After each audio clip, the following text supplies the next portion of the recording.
Hoi, het is hartstikke vier, het festival en wij zijn als organisatie nog druk met de tarieven.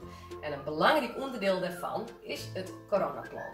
Want ja, we gaan nog steeds te maken met corona en dat betekent dat we maar nog zwaar moeten dat we ons onder regels houden.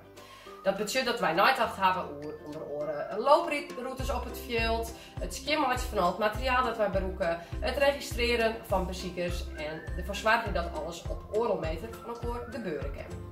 Daarnaast hielden er uiteraard een aantal algemene regels die van toepassing binnen en dat binnen als klachten haast thuis blijven, oorlogmeter afstand van elkaar houden en een mooie maximaal 250 mensen op het veld.